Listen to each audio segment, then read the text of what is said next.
The Arrogant History of White Men by Clemence Dane, Chapter 20, Edgar's England. Edgar had speeded his guests from his portals with his usual unaffected pleasure and relief. Re-established in his library, he had locked the door against the intrusions of his sisters, rearranged the chairs in their former positions, and emptied the ashtrays into his wife's goldfish pond out on the terrace. Then he returned to his dear privacy.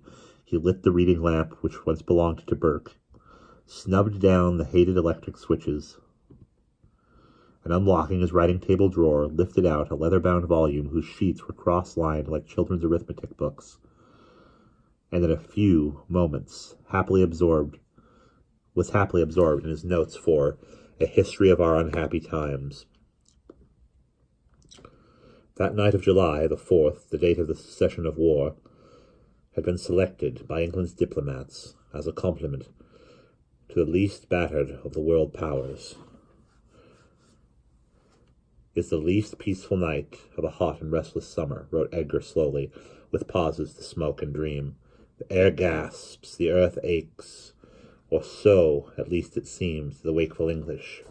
For England has suffered less than any of her European allies, and so the news of the secession brings her the least relief. Poorer nations can sleep quietly, for they have nothing to lose, but those to whom possessions remain are hag-ridden. It is certain that all over England men lie sleepless, computing their futures in terms of income tax, capital tax, strikes, coal shortage, food shortage, riots, disintegration, rebellion, revolution, ruin. During the war there had been, at least, unified effort, at least discipline, though both effort and discipline have frayed in the last year, as they have never frayed since. Dutch ships sailed up the Thames. Now there is to be peace of a sort, but the nation is weak and weary. Time is now our enemy, not war. The temporary soldiers will come home to find their former jobs non-existent. They will join the home army, and growing forces of the dispossessed and the unemployed. Already thousands of the once well-to-do are living in huts and shelters constructed from the debris of their bombed dwellings. Individuals and little gangs prowl the countryside or take refuge from the powerless police in the evacuated areas and the deserted towns. Yet, underfed, homeless, and hopeless, these waifs remain tractable. The offer of work still draws them, and it has become the custom for the wealthier farmers and little landowners to employ groups of dispossessed as their private police.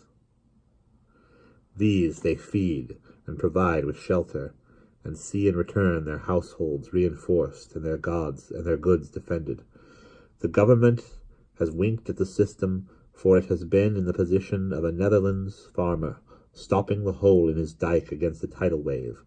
At such a moment his village pond must look after itself. But now the wave is subsiding. Now law with order is coming home. But inevitably there will be rebels who approve the amateur regiment which their necessities have established, and will attempt to perpetuate it, even at the price of fresh conflict. For months now the wise citizen has been selling all movables that the speculators will buy, and storing petrol and illicit ammunition at famine prices. His foresight is justified. Today's secession's broadcast may well prove the first paragraph in a declaration of civil war. A civil war, however, requires at least two leaders. A red light fell across the page.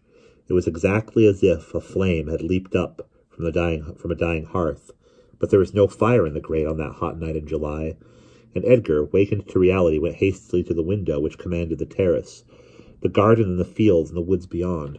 Then his first expression of alarm changed to one of sardonic comprehension.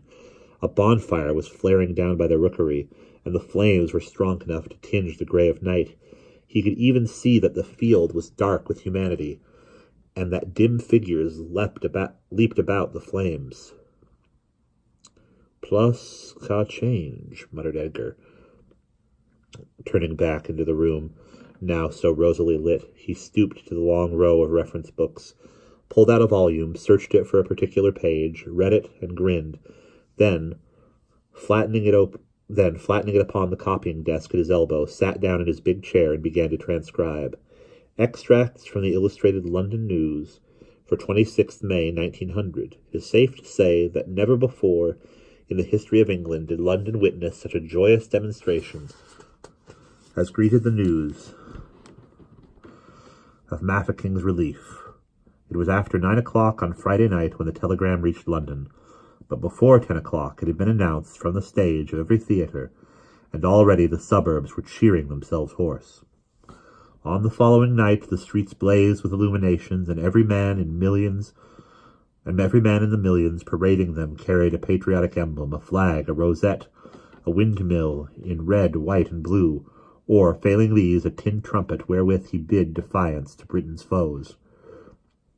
An enthusiastic crew of youthful and reckless spirits brought together a collection of hurdles, furniture, garden trellis, and in fact anything that would burn, and started a huge bonfire near Clapham Common. Wood yards and unoccupied houses were laid under contribution, and even the seats from the common were imperiled. Edgar paused to read his extracts again. Then, as deliberately as an actor reveling in a bit of choice business, he returned to the library dado and selected a second volume. Once more he searched it. Once more he found the reference. Once more he flattened it open, sat down and began to select and transcribe. Extracts from the Illustrated London News for 16th November, 1918. London broke into a spontaneous outburst of joy on that memorable Monday morning, 11th November, 1918, noted Edgar in the margin, when it learned the greatest piece of news that England ever heard, the announcement that Germany had accepted and signed the terms of armistice. Happy crowds thronged the streets, cheering, singing, waving and wearing innumerable flags. The Prime Minister expressed the prevailing mood in the few weeks he spoke to the crowd from the windows in Downing Street. "You are entitled to rejoice," he said. "The people of this country and the people of the dominions of our allies have won such a victory for freedom as the world has never seen. You have all had a share in it. Sons and daughters of the people have done it, and this is their hour for rejoicing." "Their hour for rejoicing," muttered Edgar with a glance at the red-lit garden. Then, returning to the point at which he had broken off, he reread carefully his own last paragraph and continued. Of this latest of armistice nights, the middle-aged, with the sporting resignation of the Anglo-Saxon, once more sally out to celebrate with bonfires the approach of civic ruin, and the old people who remember 1918 watch the dancing of the young people who cannot remember. He stopped, his pen blotted the page, but for once he did not reach, fussing for his little bottles of Eradicator, but sat listening to the distant cries, to the far waifs of song. The red light danced across his hands, and his face changed to a mask of despair as he watched it flicker. It changed again and again into more normal lines of exasperation as the elder of his half-sisters appeared in the window. "Oh, Edgar, haven't you gone to bed?" "A superfluous question, surely." "Yes, but they're burning the rookery. I told you we ought to have gone up to town. Think of what they must be burning in Trafalgar Square. Aren't you coming out?" "No, Persephone." "But I came to fetch you." "I'm sure you did." "It seemed a shame to disturb Angela. She's had such a day." "Try Thetis." "What's the good? She'll only telephone to Teddy."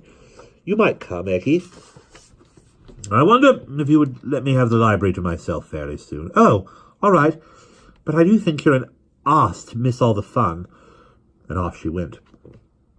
She went clumsily, leaping the steps, landing in a bed of Coriolis, doubling her foot under her, then limped off across the lawns, lamenting her bruises. But Edgar, contemplating her red-lit passage, frowned, and snatching a sheet of paper, scrawled a few lines on it, a hand much blacker and looser than customary. He read them, smiled, crossed them out, rewrote them entirely, then read them aloud in a loving and reverent boom. "Save the ashes of death, to strew on your own heads, my lads and lasses. Save your breath to cool your bitter porridge, my proud young asses. Save the straw and the sacking to cover you against the coming cold, and hoard the laughing water upon your lashes, lest grief go lacking when you are old." Then he poured himself out a stiff whiskey and soda, for verse took it out of him. Nevertheless, he felt a gayer dog than he had felt for weeks. And that's the end of chapter 20.